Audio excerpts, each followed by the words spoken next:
روایت ہے وہ آپ کے سامنے ہے کہ جب حکم آیا کہ سب تم رسول خدا کہو تو جناب سیدہ نے کہا یا رسول اللہ، کہا یہ تم کیوں کہہ رہی ہو بیٹیا؟ کہا کہ حکم آیا، کہا یہ اوروں کے لیے، تمہارے لیے تھوڑی۔ یعنی سرکار ہم اور آپ اگر ہوتے، میں صحابہ کے بارے میں تو گستاخی نہیں کر سکتا، لیکن ہم اور آپ اگر ہوتے تو ہماری اور آپ کی اوقات نہ ہوتی کہ ہم رسول خدا کو کوئی اور لفظ کہہ کر بلاتے سوائے رسول خدا کے۔ اور جناب سیدہ کے بارے میں رسالت معاف فرمانا، بیٹیا یہ دوسروں کے لیے، تم وہی بابا جان کہو۔ اس کا مطلب کیا ہے؟ اس کا مطلب یہ کہ خدا کو بھی اچھا لگتا ہے کہ فاطمہ بابا کہیں، رسول خدا کو بھی اچھا لگتا ہے فاطمہ بابا کہیں۔ جس بیوی کے طرز تخاطب کے برابر اس زمانے کے صحابہ نہ پہنچ پائیں،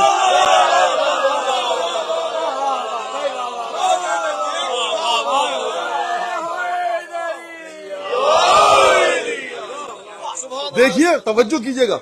جہاں پر کمپیریزن ہو سکتا ہے وہاں پر اگر آپ مجھے کوسوں میل دور کے چھوڑ کے چلے جائیں تو آپ کہیں مولانا یہاں ہو سکتا تھا کمپیریزن تو آپ کو نہیں کر، مثلا آپ میں کوئی آئی ٹی کا وہ بیٹھا ہوا انجینئر، یہاں پہ تو بہت آتا ہے، سافٹ ویئر انجینئر کو بیٹھا ہو اور کہیں مولانا آپ کو یہ آتا ہے، ہم کہیں گے نہیں آتا، تو یہ غلط ہوگا کیونکہ میری فیلڈ ہی نہیں ہے۔ مجھے فرض کی تھوڑی سی عربی فارسی آتی ہے، آپ نے مجھ سے، میں نے کہا کہ نہیں، میں نے کہا بھائی آپ کی فارسی عربی تو بڑی اچھی ہے، یہ جگہ تھی کہ جہاں میں آپ کے ساتھ کمپیئر کر سکوں کیونکہ ہم نے سیکھی تھی، ہم نے صاحب آپ کی فارسی عربی بڑی اچھی ہے، تو پھر اب آپ آئیں گے کہیں گے مولانا مجھے فرینچ بھی آتی ہے، اور اس میں تو مقابلے کا سوچیے گا بھی مت، کیوں؟